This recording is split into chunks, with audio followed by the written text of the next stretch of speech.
Hello, YouTube. How are you guys today? I just wanted to come out and give y'all a shout out to let you know how my surgery went. Sorry it's been a while since I got back with you, but as you know, we talked about it in January that I was going to be having my tonsils removed, and now I'm not removed. But for some reason, that scheduled appointment in January got canceled due to I had to have a stress test because of my heart. Anyway, the doctor wanted to make sure that I'd be okay. So we finally got the stress test done. That took some minute. So in the midst of me getting the stress test done, I had to go back and redo the COVID test again, which I didn't take comfort into that because the first time I went, the lady put the stick up in there so far, had my nostril, hurt me for a couple of days, and I was like, oh boy, we ain't doing that no more. But a little too long. I had to go back and do it again.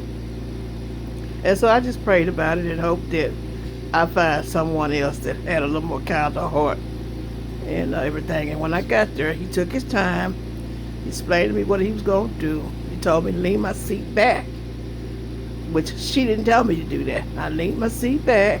He told me to tilt my head up. And when I did that, it was much better. It didn't hurt or anything. It just felt like a little sensation, and it was over with. So we got that done. Once they got the results from the COVID and the stress test, I called to make sure that there wasn't going to be any more cancellation, and it wasn't. So got up at 5 a.m. in the morning. I was going to record that, my visit on the way to the hospital, but I was pushed for time, so I didn't have time to record that for it. And of course, you know, with COVID, they're not going to allow you to film in the hospital, period. You know, they won't do that. So I just have to sit here and explain to you how everything went. Got there, and as you know, have a little fancy gown, a little blue cap, a little socks. I have to put all that on. And then they come in and they ask you all these questions about your health and everything. And after doing that, we had the problem with getting the IV in me, which I'm so glad that I told them ahead of time that I'm a heart stick. Oh, my throat. That I'm a heart stick. And so they ended up sticking me twice. And I was like, oh, Lord, please let them get it because I don't want to keep getting stuck. So on the second try, she got it. And I was happy about that. My throat's kind of bothering me a little bit. But anyway, we got that in. And once we got the IV in, we waited like 30 more minutes. And then some old nurses come in from OR to have a talk with me, asking me a bunch of questions about my health concerns and everything. And she asked me, say, in the event if something go wrong, would you like to get blood? I said, honey, if it's going to save my life and keep me here longer, yes, I'll go ahead and accept it. As long as that blood done been checked, I'll go ahead and accept it because I'm not ready to leave here. You know. So anyway, we got that out the way. I was nervous. I'm going to admit to you, I was a nervous wreck. I really was. And I'm just so glad it's over with. Now, we got into the OR room. Finally, we got into the OR room. And I explained to them that I don't like my head flat. They were trying to get me to lay flat. No, I'm not going to do it. I can't lay flat because it makes me feel like I'm in a casket. I've never liked to lay it flat. I got to lay up, my head sitting up. Now, if you plan on putting me to sleep, you're going to have to do it while I'm sitting up. Then once I go to sleep, I ain't aware of what you're doing. That's fine. So, anyway, she comes over. The nurse came over, and she had this mask. And she said something about, here, breathe in this, honey. I said, you just want me to breathe normally? She said, yeah. She said, I'm going to fill your lungs up with air. She said, right now your capacity is at 95. And we're going to fill it up.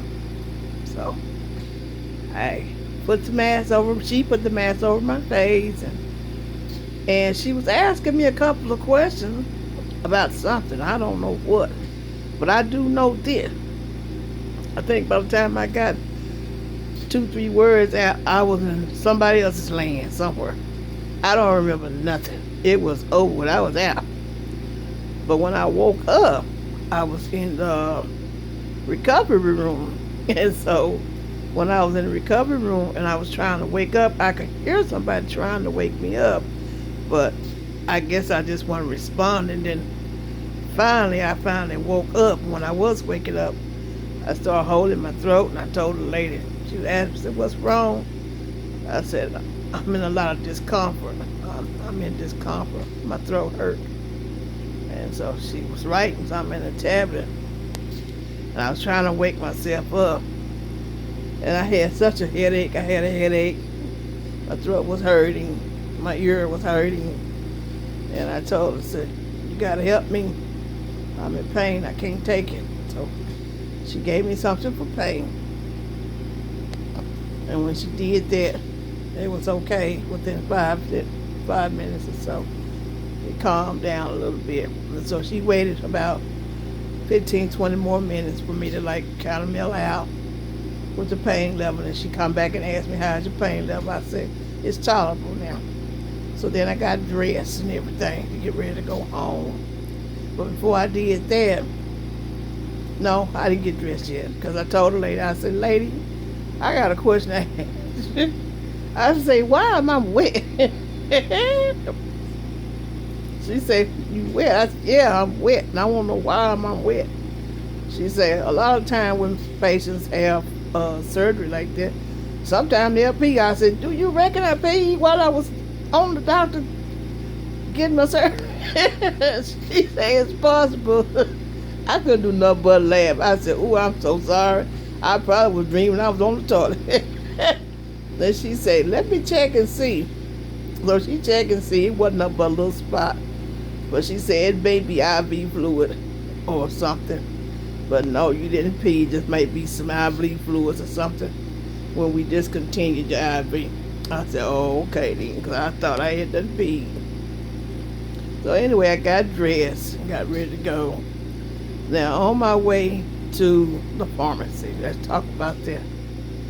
On my way to the pharmacy, because you got to go get your medicine. You don't want to go home without your medicine.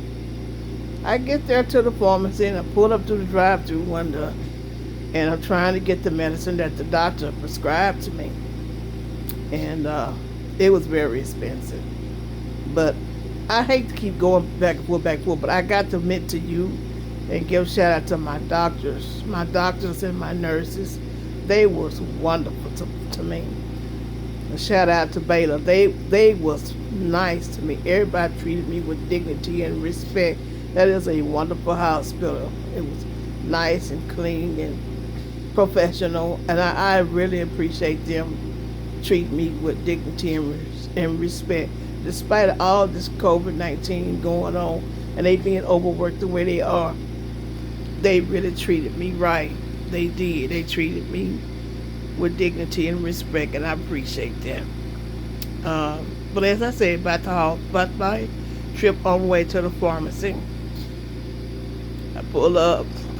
Well, we pull up. I wasn't driving. And I asked the lady, I said, "Well, I'm here to get my medicine. I just got out of surgery. I'm going home."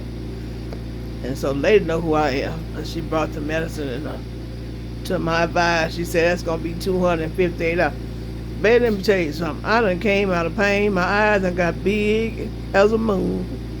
And I'm like, you would swear you would think my eyeball done went from here to across the street and come back. What do you mean it's $258? She held one bottle of medicine up there. I say, "No, you check that again. I ain't never heard of no pain medicine costing $258. Something ain't right with that picture. Something ain't right with that picture." So I told my niece, I said, "Go online and Google it up." And to her, she was saying that it's not a generic form. I said, "I don't care if it is a generic form or a brand form. It still should not have cost that much." So when I got home, I Googled it up. And the medicine is high, and it was like the highest in like CVS or Walgreens, a place like that, or Kroger's or Walmart. It cost like anywhere from $185 to $192. Now I can see if she was gonna charge about the same range as other places, but all people are different. This woman charged me to the high, to the high. That's almost $300 for a 16-ounce bottle. So if anybody out there know, if you done paid that kind of money for Lortab hydrocodone slash acetylphenidine with Tylenol in it, please comment down below and let me know if you've been prescribed that and had to pay that kind of money for it, because I just cannot believe that that medicine was that high, especially for something that you're not going to use the whole bottle, because no one will use the whole bottle. Then when I discovered, I say, okay, you're going to charge me this money for this medicine. And then I said, let me check the shelf life on this medicine. So I checked the shelf life. That means I got to use it up by November of this year.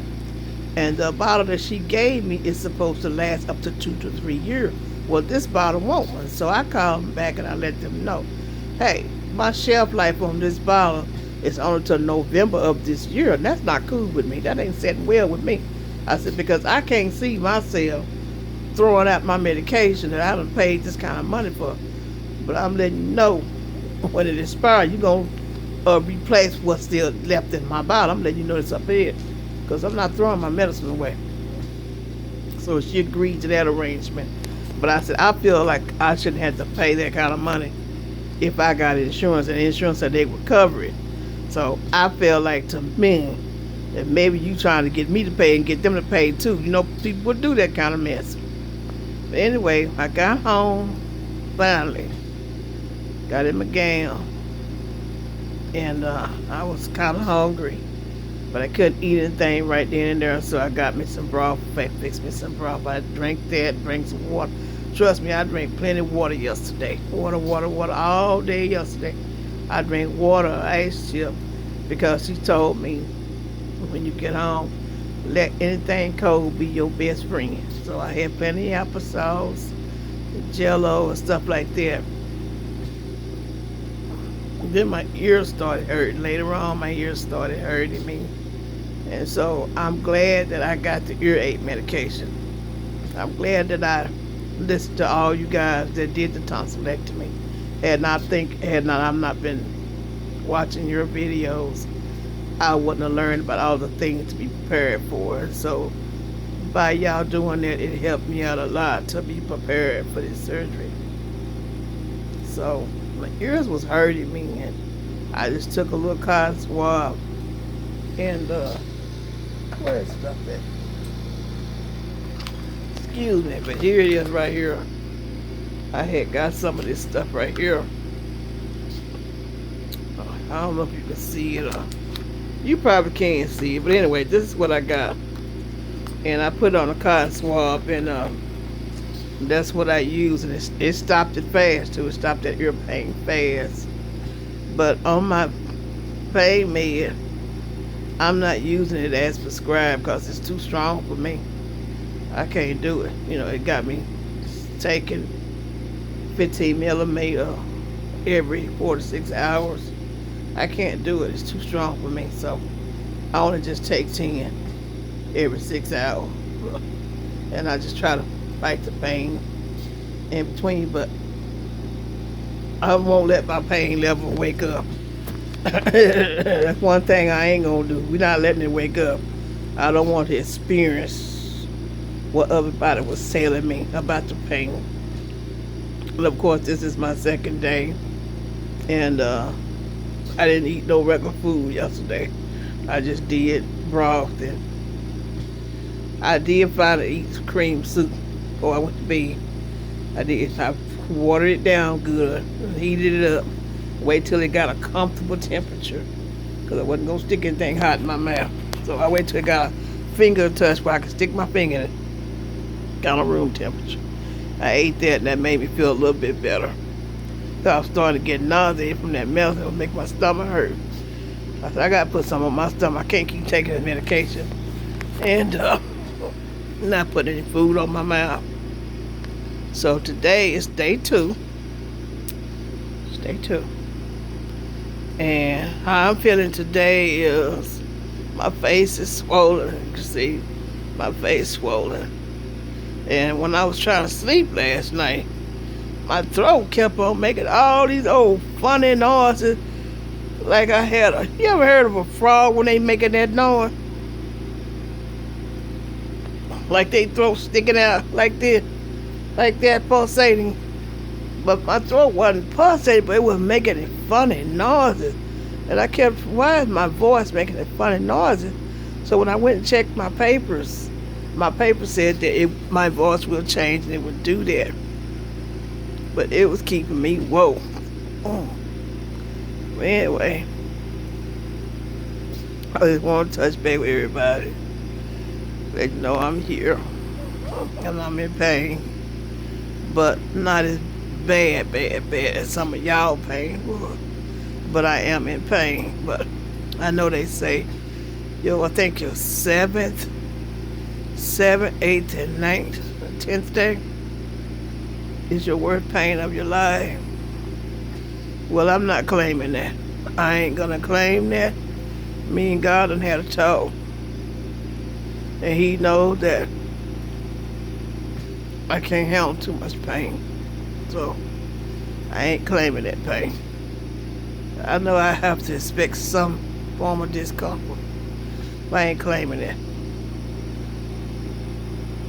But today excuse me, I'm getting nauseated. Today I got up, if I set my head up. Today I got up and breakfast. Got bathed up, cleaned up, and I ate me some breakfast. I said I gotta eat. So they said I could have scrambled eggs. I ate me some scrambled eggs, and all them eggs was so good to me. Ooh, they were so good to me. It took me a minute to eat them, but I got them eggs there. And then I was craving sweets, so that's my weakness is sweets. You ain't gonna keep me away from no sweets. The Jello ain't cutting it. I want some sugar on it. And I went in there and got me some cinnamon roll donut. It took me a minute to eat both of them, but I ate 2 of them. I was not finna play with that sugar. I wanted some sugar, and I got it too. But that's what's making me nauseated, is the sweets. But I took me a nausea medicine before I ate that, because I had already know that once I ate that donut, that